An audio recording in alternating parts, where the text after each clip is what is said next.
As sports history fans, we often reminisce about the legends. Willis Reed limping onto the NBA Finals court, Kurt Schilling's bloody sock, Kerry Strug's courageous dismount, and so many more. These moments often define sports history.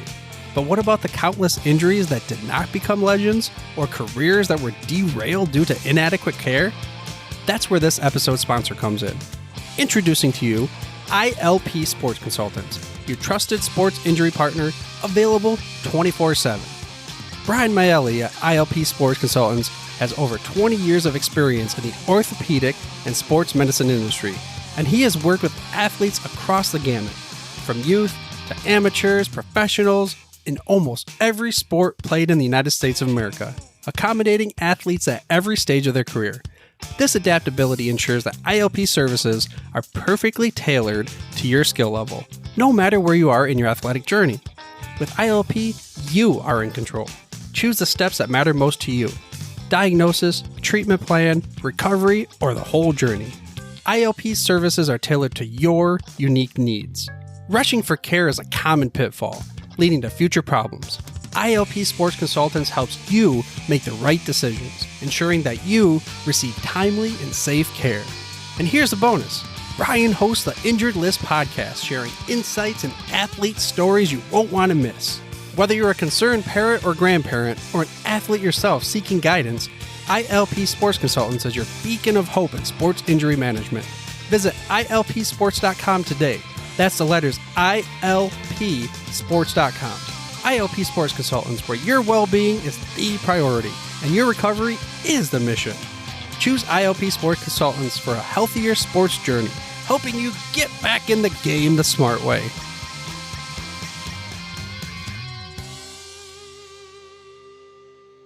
Blog Talk Radio.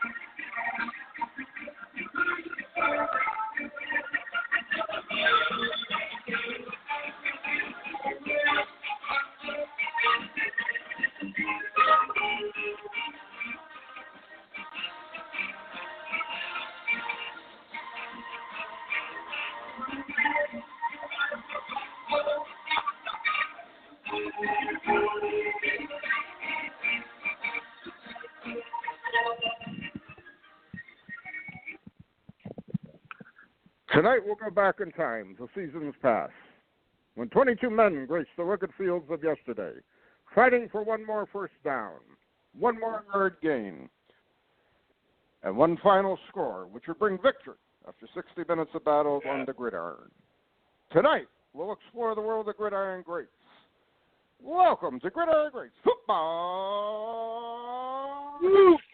Memorabilia on the Gridiron Greats Publishing and Broadcasting Network. In conjunction with Swick Enterprises, we're live from the Wallingford, Connecticut home of Gridiron Greats Magazine. And I'm Bob Swick, publisher and editor of Gridiron Greats Magazine, and I'll be your host for the show. Gridiron Greats is the only publication in America which focuses upon the history and memorabilia of the North American football game since its inception in 1869. We cover 140-plus years of football history and memorabilia. You can find us on the web at GridironGreatsMagazine.com. We're sponsored in part by MSB Sports Cards for one of the largest selections of football cards and memorabilia on the web. Check out their website at MSBSportsCards.com. Now, we're also sponsored in part by BST Auctions. Make sure you check out their website for their upcoming auction at BSTAuctions.com. It is at this time I'd like to introduce my co-host, who's a senior contributing writer to Gridiron Greats Magazine, a football memorabilia historian specializing in pre-World War II items, in particular Red Grange, and also Seattle Seahawk items, in particular Steve Largent. He hails from Portland, Oregon, the one and the only, Mr. Joe Squires. Joe, welcome to the show this evening. Loving that intro, Captain. Absolutely love it. Thank you very much. Absolutely happy to be back. Hope you had a Merry Christmas, sir. Merry Christmas to our listeners and a Happy New Year coming up. And it was a very festive time here at the compound yesterday with the nieces and nephews and boyfriends and girlfriends and everybody else who came over and partook of a festive Christmas meal with the traditional picture taking afterwards, and then packed up with their gifts and food to allow Brenda and I just to collapse on the chairs at the end of the day. It was a very long I love that you call it the compound, by the way. I love that you call it the compound. Do you call it the compound to your friends and family, or is that just everybody, football everybody. listener? The compound, the Swick compound. I love it. Who knows B&B far and wide knows that we live at the compound on Long Hill Road here in Wallingford. Hey, Joe, it's our last show of 2018. Another year has passed. Another year. We both got a year older. I'm a little, as you know, older than you. I hit but I'm catching up. Bob. Another milestone speed limit I hit this year, the big 6-0. And I thought about 50-plus years in the hobby, of which realistically 35 years have been active in the hobby. The other 15 years I didn't know it was a hobby. I just bought cards and had fun. So we need to talk about our year in review, once again, our annual show. And there was all sorts of things that occurred in 2018, both very, very interesting, very possibly startling to the hobby, possibly very, very contented with the hobby, so on and so forth. And I'm going to lead off by just doing a little segue into 2018. Those who know me, and you know this for a fact, I have a complete run of Topps football card sets up to the last year they printed in 2015. Yeah. Now 16, 17, and now this year is another year I have not opened any new packs of football cards. And this year I just felt weird about not buying any cards. So, the times I'm in Target, the times I'm in Walmart, I try to, poke around, see what's there, so on and so forth. And it just didn't do it for me, if you know what I mean. I didn't have the feel like I had years ago where I used to try to open a pack a day, depending on where I went. Inevitably, football cards were everywhere. And I could always buy a pack or stop at a couple stores locally, and I know they always have football cards there, and I would pick up a pack, so on and so forth.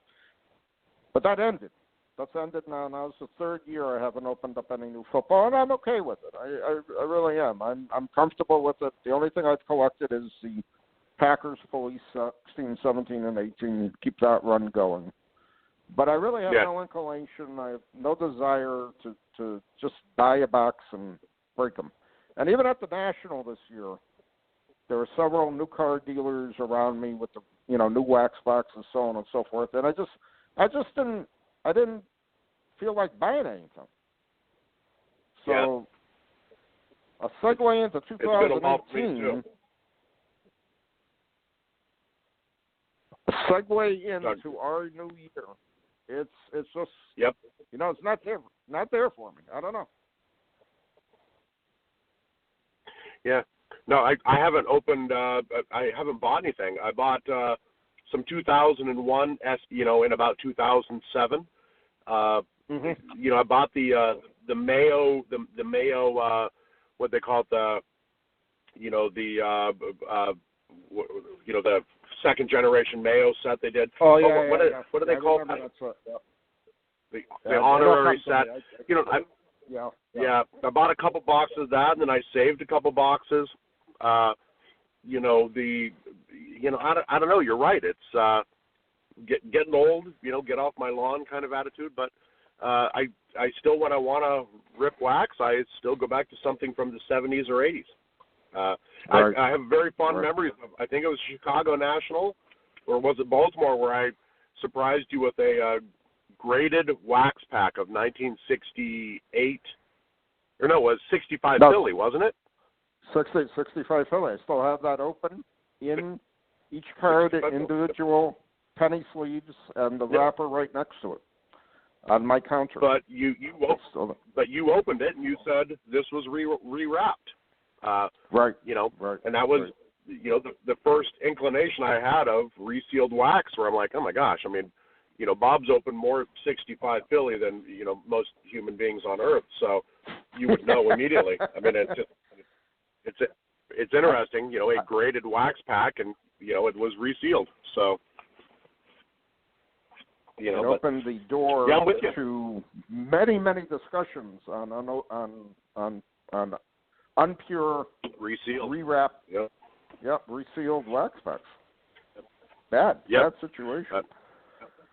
I'm with you, Captain. It's funny to me. I haven't opened it. The one thing I would open if I really need, a desire to open it, is the 88 Tops wax boxes, because again, I remember I opened enormous amount of those boxes. I made a lot of sets back then, and I just liked the feel of the card. I liked the 1,000-yard set in it, and at that year 88, I was opening, and again, it's pretty interesting. We're looking at 30 years ago now. 88, I was opening up clear team action packs. I made several sets of those. And I must have made at least 7, 8, 88 Top sets, selling them off over the years, especially in the beginning, because everybody wanted them, type of thing. But if I had to go back to something, I'd do either 88 Fleer or do 88 Tops. Yeah. Well, I told you the story about my 88 Tops, where I was on the PSA boards, and some guy mentioned he had, I don't remember how many boxes of 88 wax. And he was trying to sell it, but the problem was he wanted like $5 a box for it, and shipping was $4. Yep. And I'm in Portland. He was in Seattle, as it turns out, and I was like, tell you what, meet me in Centralia, Washington, which is centrally located between Portland and Seattle, oddly enough, and I'll buy them from you. He brought them down, and I showed up in my Ford Bronco and filled it. I mean, back seat, trunk, everything. I forget how many boxes he had, but you forget how much that stuff starts to weigh when you start to add it up. I want to say about like 110 boxes of 88 Tops. Oh, man. And my poor Ford Bronco looked like a pregnant rat going down the freeway, just sagging its back. And made it home, unloaded all this, useless wax, and I proceeded. I was putting the same thing that you did. I was trying to put together an all PSA 10 run of 88 Tops, so I started opening wax, and you open about 20 boxes of that, you start to get bored. I'd come back a week later, open 4 or 5, and and eventually I ended up with about 70-80% of the way through that set, all PSA 10, and then, as I often do, I got bored and stopped. So, wow, yeah, unbelievable. So. So I got my fix of 88 wax. But back in '88, I was excited because I remember distinctly one show I put them out for like $25 a set, and I sold them right away. And I said, wow, I made some serious money on it because I was paying $10.80 a box for them at the time. I bought them wholesale from a candy wholesaler here locally, and I remember I bought a case of them, broke them up, made the sets out of them. And I was selling the Bo Jackson rookie cards for whatever, $1 or $2, which was huge money back then, huge. And great memories with it, to say the least. But we're going to go back in time to the past 12 months, and I'm going to lead off by making a couple comments and hearing your feedback on the area of card shows in general, and the national card show that we were both at this past summer in Cleveland. And I'm going to lead off for those people who know and don't know, I live in Wallingford, Connecticut. Connecticut has many shows through the course of the month, but they're not just card shows. They're stamp, coin, card, collectible type shows. And there's only 2 remaining pure card shows in the state. And they're very good shows. They get a good clientele. They get a lot of dealers. They get some dealers from out of state. And it's pretty busy for an afternoon, so on and so forth. The other shows are so-so because you only have a few dealers that may have cards.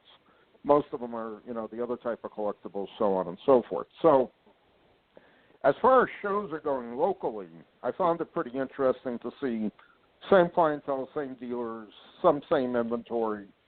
Not much has changed as far as local shows. Now, fast forward this past November, I'm in Virginia with senior contributing writer to Gridiron Greats magazine, Jeff Payne, and several other members of the hobby, Mike Blaisdell, to mention another person, and our friend Kurt there. We took a ride up to the Valley Forge, Pennsylvania show, which was actually outside of Philadelphia. And quite interesting of a show to walk around in. But my biggest comment on the whole show was so many dealers just basically sitting there at their tables, totally ignoring the customers around the tables. Now, again, a simple, hi, can I help you with anything? Or, don't be afraid to ask. I'll show you whatever you want to look at. Kind of goes a long way to try to make a sale. I know I'm old-fashioned. Without a doubt. But to me, I think that's probably the best way to try to make a sale. And anybody who knows me at the National, I try to acknowledge anybody that walks by the table because you never know what they may or may not be looking for, type of thing. And I was, be honest, I was on the hunt for the Oakland Raiders 1965 Topps Magic Rub-Off that I need to finish that set.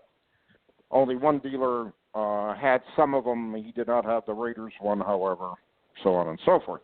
But the 4 of us basically commented on the drive home, why would you set up at a show and spend all that money and then ignore your customers? It really doesn't make sense to me. You know what I mean? And I was just kind of taken back by how poor, that customer service was there for customers. Not all. Now, there were many dealers who were very attentive. They went out of their way to try to show you stuff, so on and so forth. But there were other dealers, man. I felt like I was back in the early 1990s again, when you just, opened the wax box, just put the cards out, and were expected to pick and pay whatever price they were, type of situation. So, you got any thoughts on that, Joe? I know you don't go to a lot of, you don't have many shows out there anymore, but let's try to parallel it to the National. So, no, and you're absolutely right. First, I wanted to get the elephant out of the room, the obvious East Coast bias towards sports shows over the West Coast. I find it appalling.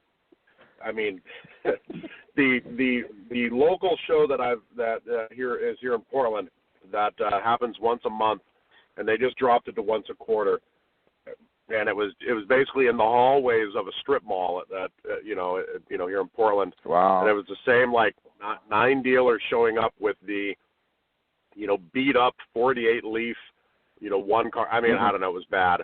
And I used to meet a dealer of mine, there about twice a year, wander the halls for about an hour, look at the same useless stuff, and then go grab lunch.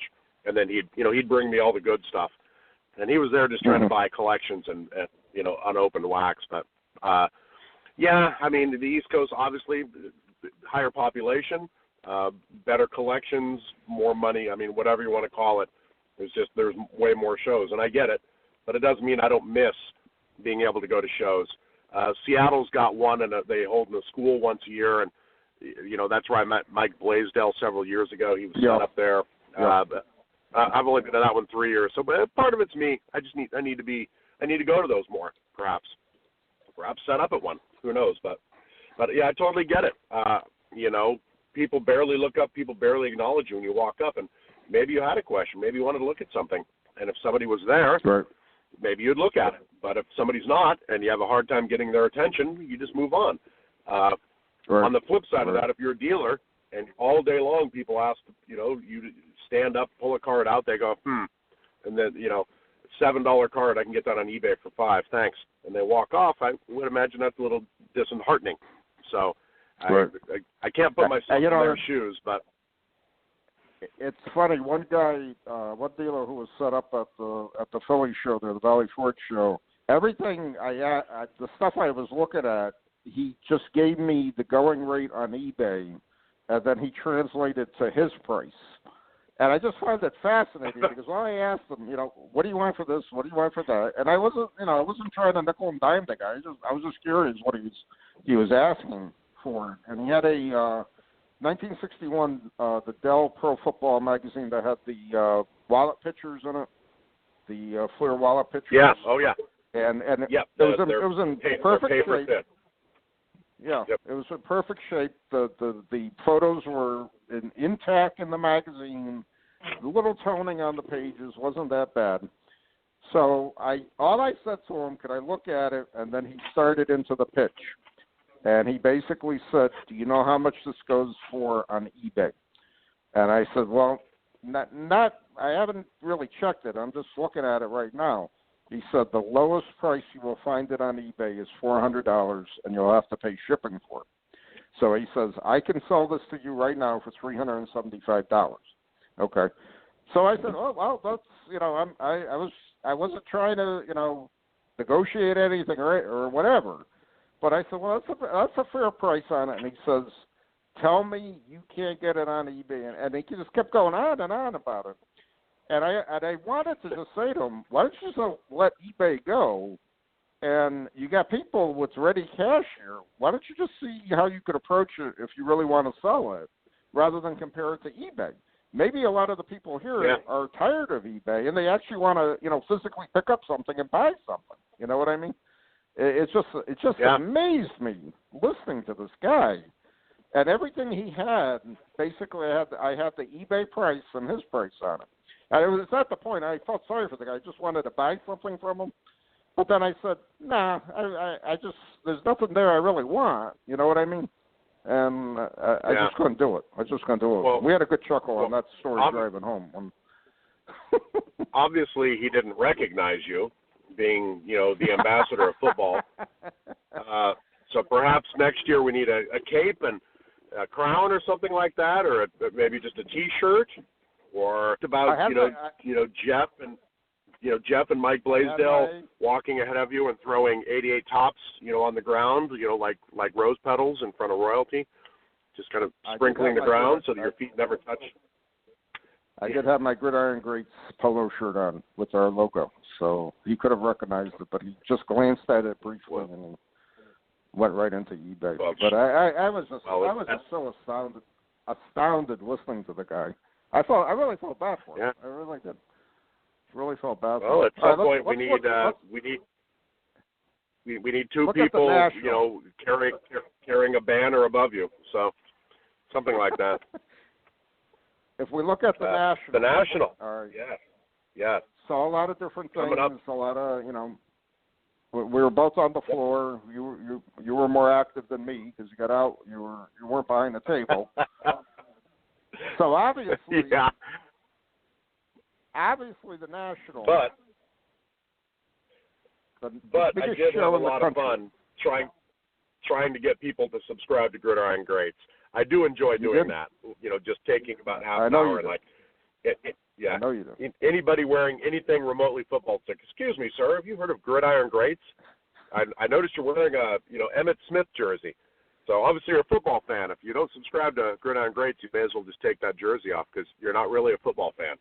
That's kind of my standard intro. So. Yep. And you'd be surprised after the show. I run that little coupon flyer.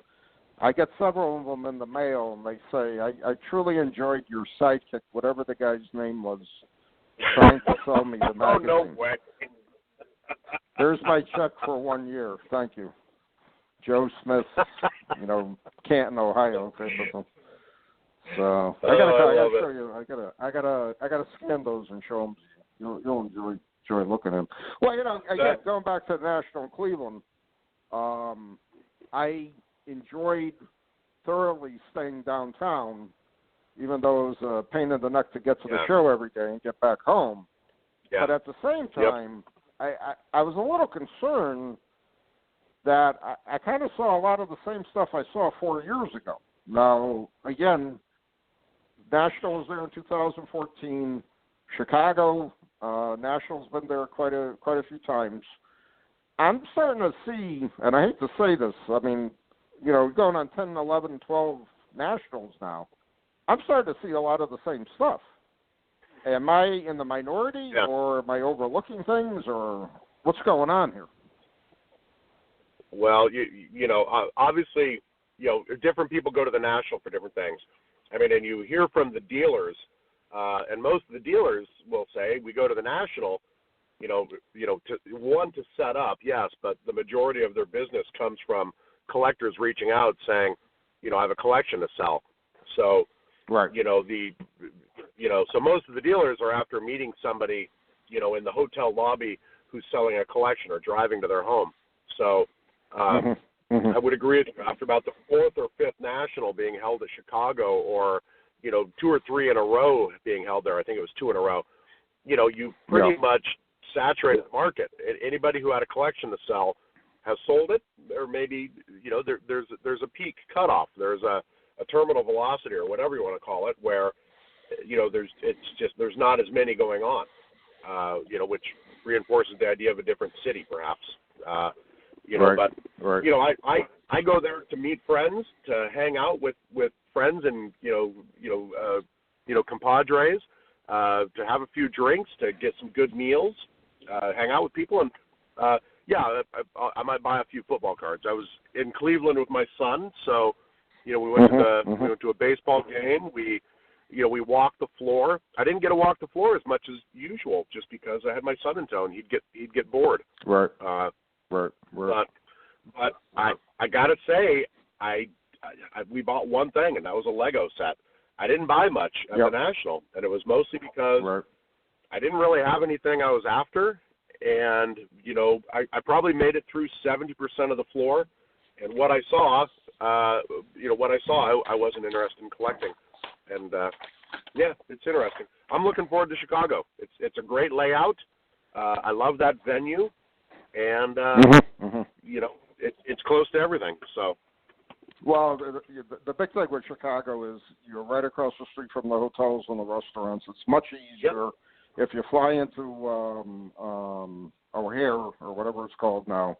You just take your shuttle right into the convention area, and you're all set. So it's a much easier transportation-wise and logistically-wise to get around, so on and so forth. But it'll be interesting to see this coming year in 2019 what difference in material, if anything, we're going to see there as compared to prior years. I got to say this: when the National was in Atlantic City, and many guys like you from the West Coast did not come out, and a lot of Midwestern people didn't come out, it had a really feel of a strong East Coast show, almost like the Philadelphia show. And I thought it was interesting. I got the same feel for the Valley Forge Philly show as I did for the Atlantic City National that it was set up at several years ago. It was pretty good comparison, pretty interesting to see at the same time. I thought it was pretty interesting to see. But again, I'm more used to shows. I see more shows. I have more shows here. I'm very fortunate that way. I try to support a couple guys who run the shows by setting up once or twice a year at their shows, knowing full well I probably am not going to do that great, but I do want to have them keep those shows going, because that's the way you get people in, get them to physically pick up the stuff and buy it. That's what it's all about. So shows are always interesting to me. I have enough of eBay and any other 1 million auction sites out there type of thing. Reach a point of saturation. That's what it really comes down to. Good point. You can only look at the same stuff over and over again how many times, that type of situation. Good point. So, but it's amazing. All right. next topic. A lot of stuff came to the market this year for sale or for auction. Indeed. A lot of different things. A lot of different things came out. Any thoughts, ideas, comments on what we saw get into the market? Yep. You'd mentioned Mike Blaisdell's set in our pre-podcast notes. Can't glaze over that. And I think there's still material enough for a couple more auctions, isn't there? I mean, didn't John say that? Right. So a couple more auctions coming up with their stuff. So the Blaisdell collection is still trickling things out.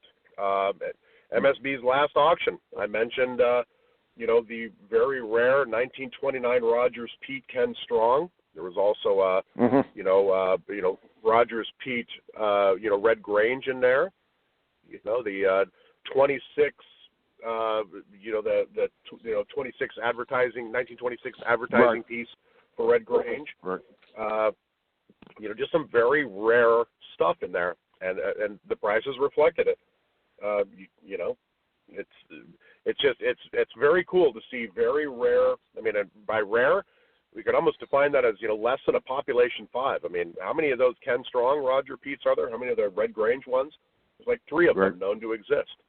That's the definition of rare. So, to me, but the Mayo set that came to auction. I mean, there's a lot of good stuff that came up, and that's just the MSB auction. I think, I picked up a couple very rare uncut sheets. Yep. Multiply all the different auctions out there with a lot of different, pre-World War II material that was found in the market. I mean, that's a lot of stuff to come to the market all at once, in my opinion. Yeah. Yeah, exactly. Love of the Game had a couple of good partial sets that came up. They just sold that. You and I were talking about it in before the show. They just sold PSA 8 1912 Jim Thorpe, Swedish Olympics postcard. PSA 8. Right. The closest one after it was a PSA 5.5. So I mean, not only the highest grade, but highest grade by a long shot. Pretty rare items, and it's fun to see these things come up. Amazing, truly amazing. Yeah, I bought a partial 1950 Bowman uncut sheet from MSB. So my uncut sheet collection got a little bit bigger. I'd mentioned before the show I think at the beginning of the year I bought a 68 tops uncut sheet. Still on the hunt for that elusive 1935 Chickle uncut sheet. If anybody listening has a 35 Chickle uncut sheet, please reach out to me via Bob. So. Unbelievable. The unbelievable sheets that you have in your collection. It's what I started collecting. After I had a really vast uncut wax pack collection.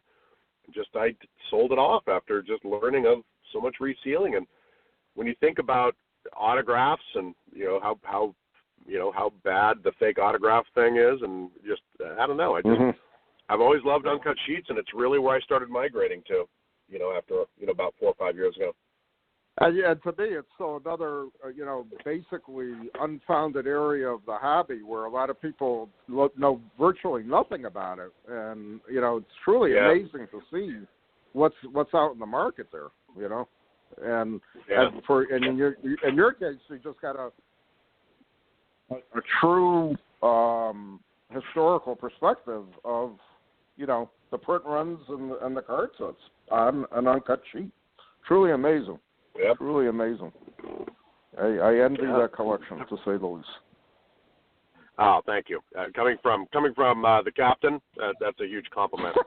If you don't mind, Bob, you and I were talking, before the show about the football playoffs, where, we're now, 15 games into the playoffs, or into the season. So the playoff scene is starting to really, become more.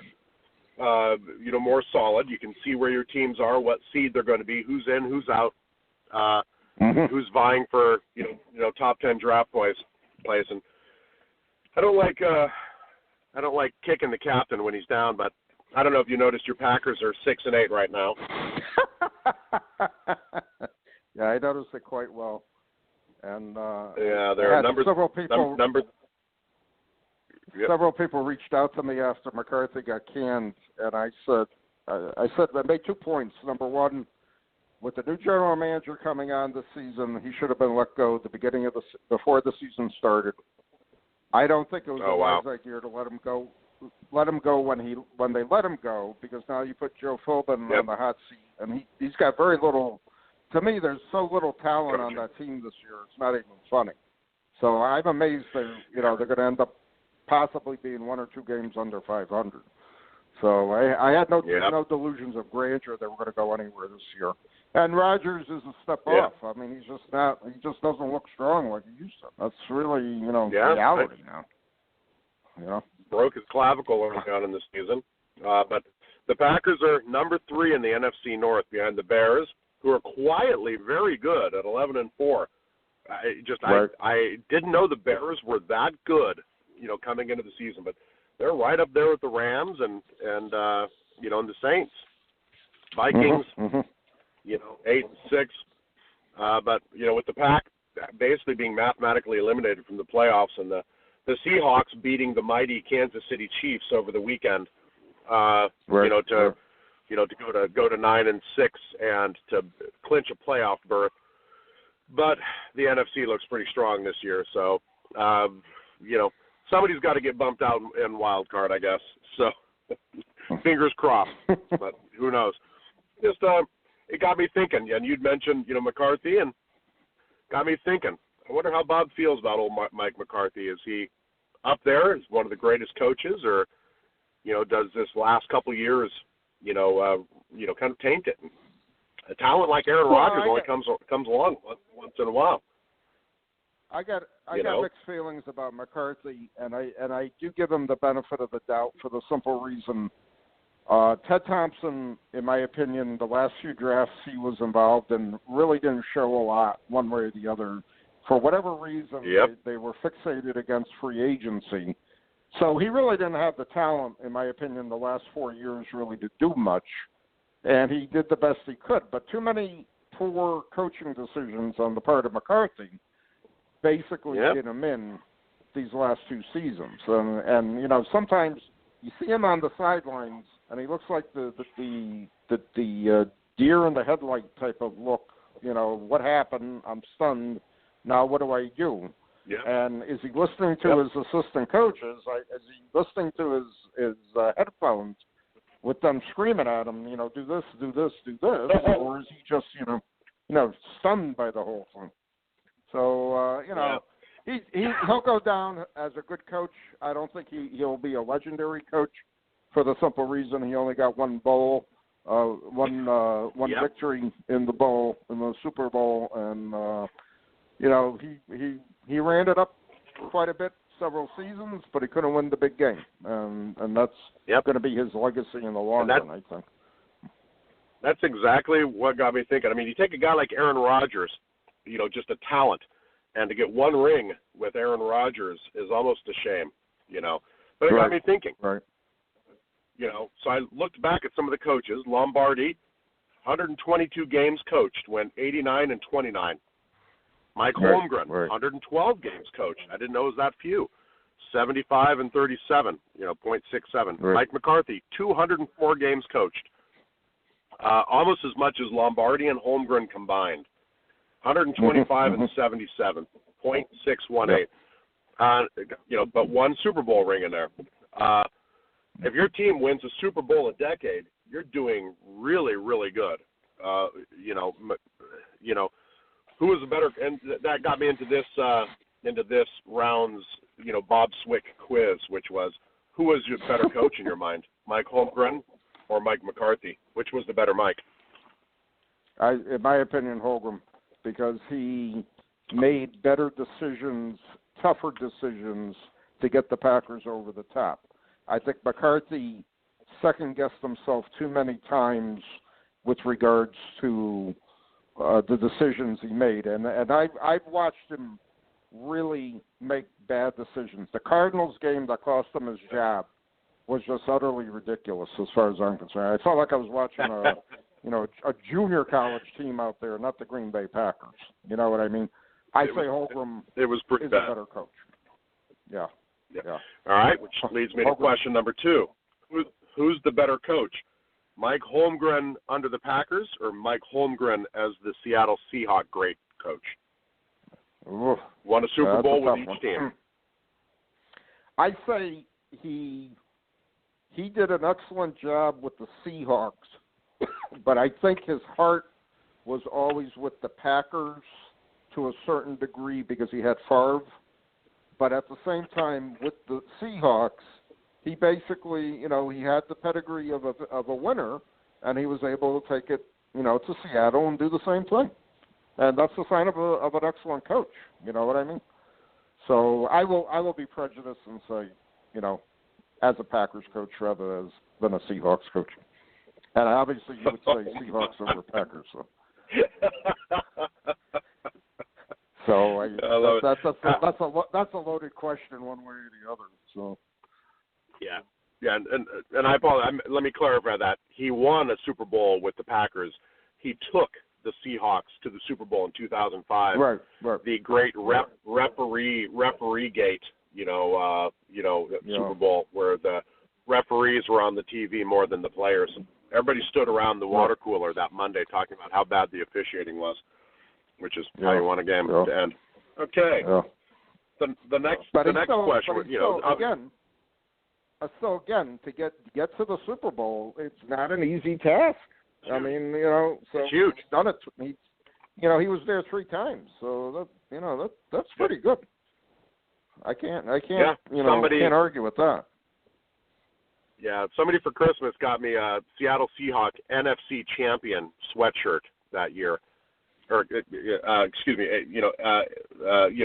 NFC champion sweatshirt, and I was like, okay, I may as well wear a sweatshirt that says number 2 loser on it. Just NFC champion doesn't cut it. I'm sorry. It's Super Bowl or bust to me. Okay, so some quick questions for you. Obviously, we're going with the Seahawks versus Packers theme. I mean, if you had to pick this year, Seahawks going 9-6 or Packers going 6-8, who's better? Who's better?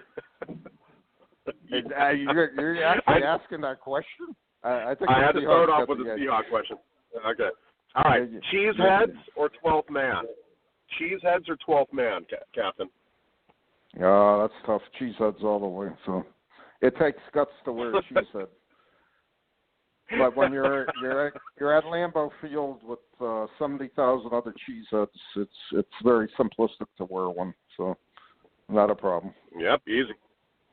Which takes me to question number 2: Lambeau or Seahawks Stadium, which is better? There's no comparison. If you have not experienced Lambeau, you haven't really experienced football, as far as I'm concerned. Lambeau experience is just unbelievable.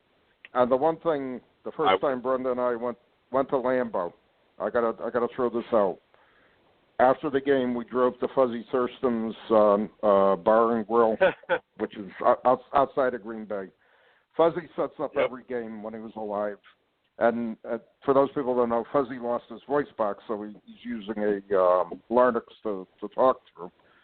So we go in there, and it wasn't that busy. And Fuzzy's there, so I'm not sure. I got my Bart Starr jersey on.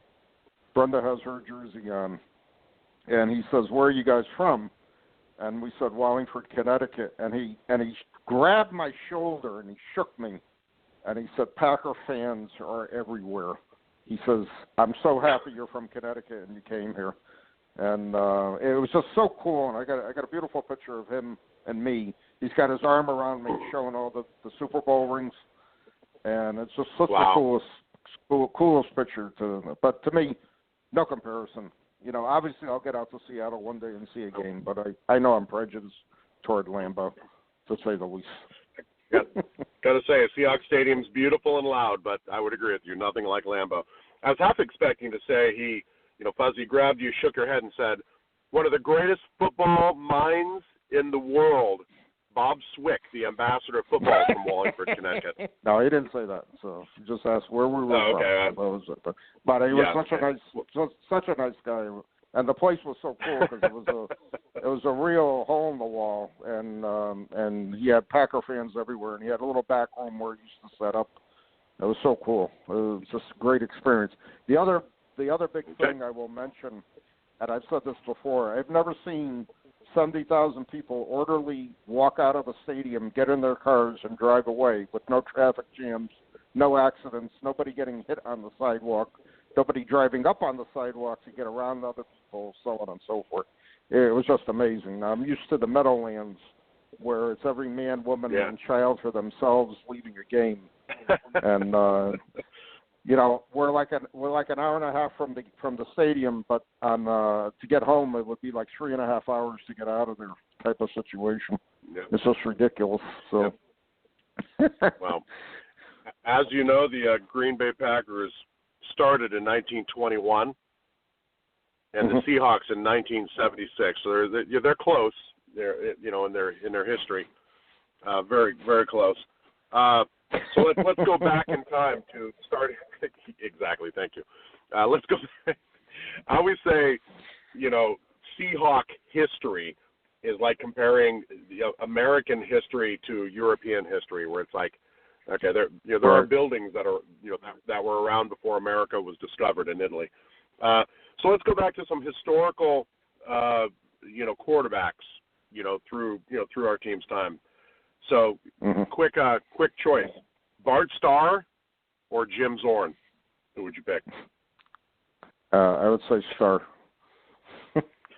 Just by a nose. Just by a nose. I'll put you down. I'll put you down for a coin flip on that one, Bart Starr. And then in modern times, Aaron Rodgers or Russell Wilson? Well, they're pretty. They're somewhat even, in my opinion. A lot to me will depend on what Wilson does this year, how far they go in the playoffs, if they actually end up in the Super Bowl. But they're pretty. They're pretty even one way or the other. I know Wilson is younger than Rodgers, and he's stayed pretty healthy for his career. So that could be a toss-up in the long run. They're both still playing, so they're still there. So. All right. My final question.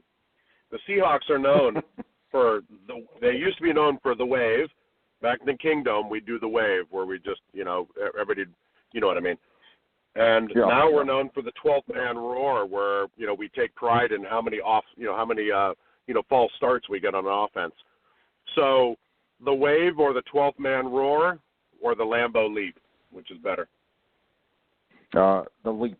If you got to see the leap in person, it's invigorating to say the least.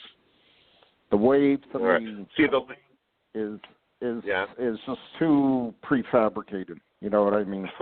it's just it's going to happen type of thing. The leap can only happen after a touchdown in the end zone on the return. All right. Well, I've tallied the points. I've tallied the points here, and you took 5 points for the Packers, and then 1 tie with Rodgers and Russell Wilson. I'd say you're slightly biased towards the Green Bay Packers, Captain. So we'll call that a Packers win. Obviously, one of the few they had this season at the same time. Yeah, exactly. All right.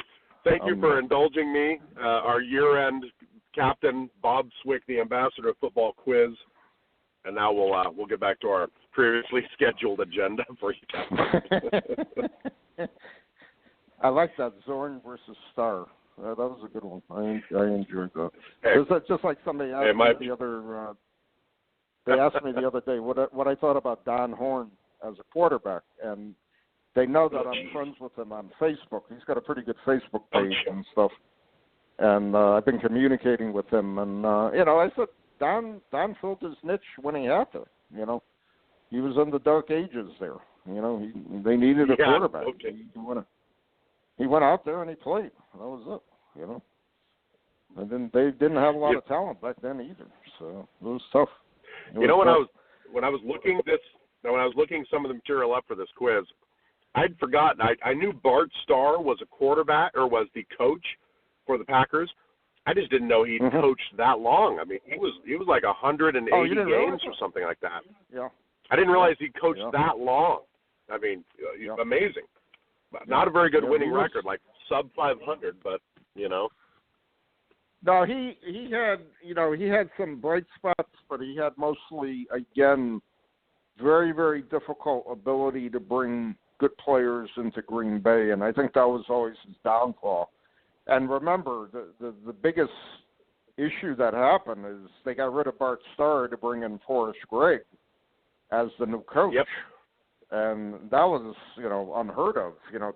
One teammate taking over for another teammate. So there was some animosity there. But obviously everything, worked out in the long run.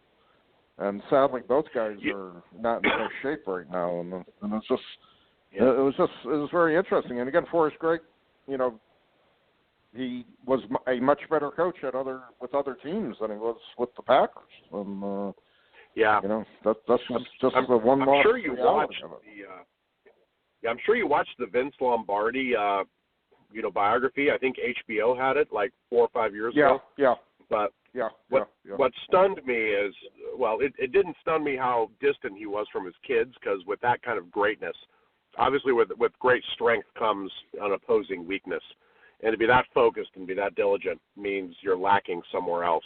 But what was fascinating is, his brief stint in Washington for the Redskins, when he had Sonny Jurgensen, Lombardi basically said Sonny Jurgensen was the greatest quarterback he'd ever coached. And if he'd had him at Green Bay, who knows what they would have done. I thought that was fascinating, and definitely a tip of the hat to Sonny J. Right. Right. And you got to remember, Bart Starr, wasn't really given a free hand until the 60s, in the mid-late 60s. And he finally came into being as a very good quarterback. His first few years with the Packers, he had a lot of problems. And they were, they had other quarterbacks they were using. They had Barkowski. They were using other guys, and it was a completely different situation than when he basically said to Starr, "You're my quarterback, just do it," that type of thing. So, but Lombardi is my opinion, the one of the most unique personalities and coaches of NFL football and of NFL history. And to me, he can never be duplicated. As much as people say Belichick is a Lombardi type, I don't think he is, because Belichick has been around for such a long time. And you're seeing a slight downturn with the Patriots now, and he just doesn't have the response to get him back on track. You know what I mean? So it's interesting to see. I always love looking at and analyzing coaches in both college and professional football. I think it's amazing what they end up doing, and it's amazing to see what their records are in the long run. And it's amazing to see how many players try to make it in coaching and how many players don't make it in coaching at the same time. And it's fascinating to study. So, or ex-players, like Peyton Manning has a show, where he will discuss, the calls. I mean, he'll go over a game, and I mean, he gets very technical. It's fascinating. And Tony Romo is, as much as I dislike the Cowboys, hearing him call a game is amazing, because the team will line up, pre-snap for a play, and he'll be like, all right, you notice that tight end is out. They're gonna, that's usually a post pattern, and then you'll see the guy run a post. He does an amazing job. Not dumbing it down, like Gruden used to dumb down the play call, the announcing to the audience. I think people love hearing how people say it. I mean, you get in a huddle and you hear them say 26 blue, switchback red, and you're like, what the heck was that? But to hear somebody break it down and say, my son asked me the other day, because we were watching a game, and he heard the quarterback say, 54 is the mic. And after about the third time, he's like, what's that mean? And I'm like, well, the mic is the middle linebacker, and the quarterback's coming up and saying who the free floater, who the middle linebacker is. And somebody's got to pick him up. Either the running backs or the fullbacks got to pick him. Somebody's got to pick that guy up because he's a free floater. So they're pointing out. And he's like interesting, because he played linebacker, in his Pee Wee football, so it was pretty interesting. Mm-hmm. Even at that level, people are calling it out. It's pretty interesting. Right, and that's the beauty of football, because it's strategy, and if football is actually played, if you eliminate all the the end zone celebrations, the chronic penalties, and just let the game play out, you see a fascinating strategy literally evolve in every play if it's coached correctly, and played correctly at the same time. And that's what I always enjoyed about football, was the strategy of it. You're basically 22 guys on a line trying to get the ball 10 yards upfield and or to score the next points. So it's truly amazing. It's an amazing game. I just dislike, to a certain degree, it being polarized by commercials, and this year the officiating is horrific as far as all the different penalties being called. And the quarterback, and again, roughing the passer. Yeah. I mean, it's ridiculous what we're seeing. Just let it play it out. Just let it play. And if you're that worried about it, get rid of the artificial turf and go back to natural grass field, so people don't get injured, getting tackled on what amounts to being concrete, because that's what AstroTurf is, artificial turf. It's basically concrete. So it's tough situation to call one way or the other. All right, one more. Yeah. We're down to about 5 minutes again. I want to remind everybody we're sponsored by MSB Sports Cards, MSBSportsCards.com, and BST Auctions. Check out their website at BSTAuctions.com. Direction of the hobby for 2019 in the future. Put you on the spot right now. Your thoughts? We saw there was a big autograph of hullabaloo going on over at Net 54. A lot of fake autographs, namely from the T206 set. I think a lot more people are being wary of autographs, and unless you get them in person or even through the mail, I think you're going to see a lot more people distancing themselves from autographs. Wax packs seem to be going strong, but that's still in the vintage wax packs. You saw the price of that 58 Topps box, of wax that went. I mean, it went for over $50,000. So obviously the market is still there for unopened wax, but I mean, to me, it's got to come with some provenance, and that box had a little bit of provenance behind it about where it came from. So, it commanded a price. I don't know. I hope next year sees people still staying away from uncut sheets for at least another year.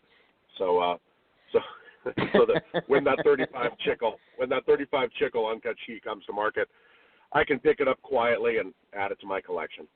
So, and then will you say you're complete, or you'll be looking for a few odds and ends there? Never be complete. Always be growing, Captain. I don't want to tip anybody Never out be there. complete. So we have a bidding war on anything. But I'm hoping the market remains vibrant. I hope to see a lot more new collectors come into the market. I was pleasantly I was pleased to see in the Valley Forge Philly show there was a lot of probably fathers, uncles with young kids there walking around, and they had interesting cards. They were looking at stuff. I could see some of them buying stuff with their own money, so on and so forth. So I thought that was a good sign there, and that's what I always hope. Yeah. We got to have a future for the hobby. Got to have future collectors out there who one day will buy this stuff and pass it down and start to really appreciate the history of the game, which is what it's all about in the long run. Yeah. And who knows? As the economy softens a little bit this year, I mean, you might see prices drop down a little bit. I mean, if the Hall of Fame rookie card set was a stock index, it would be up almost, 150% over the last 4 years. So. Yep.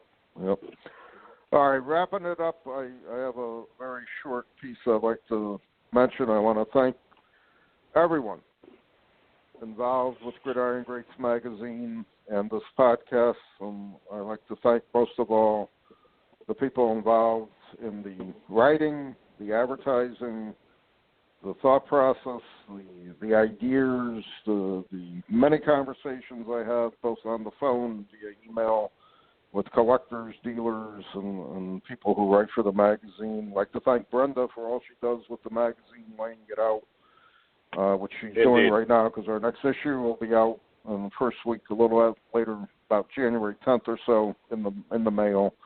Joe, I want to thank you as being my rock of a co-host here for the podcast for many years now, as we look to our 2019 season, and we're going to really try to focus on doing a twice-a-month 2019 season. This season has been up and down for a variety of reasons, timing, trying to get our guests lined up, so on and so forth. But we'll be back next year with the full slate. Thanking all the writers for Gridiron Greats magazine, all the advertisers who make both this podcast and the magazine be able to be printed and distributed at the same time. I appreciate it. Joe, you got 10 seconds. Wrap it up. I'd like to add a name to that. I'd like to thank the ambassador of football, our captain, Bob Swick, for being the rock, the Gibraltar of our hobby. Always has and always will be. You're called the captain for a reason, my friend, and it is an honor to be your co-host. Well, thank you very much, Joe. You know, I appreciate all you do, and I thank you for the compliments, and I thank everybody for the compliments. Going to that show in Valley Forge really opened my eyes to a lot of things. It was very refreshing and invigorating for me. All right, we're out of time. Thanks for listening. Have a Happy New Year, and we'll see you next year. Take care.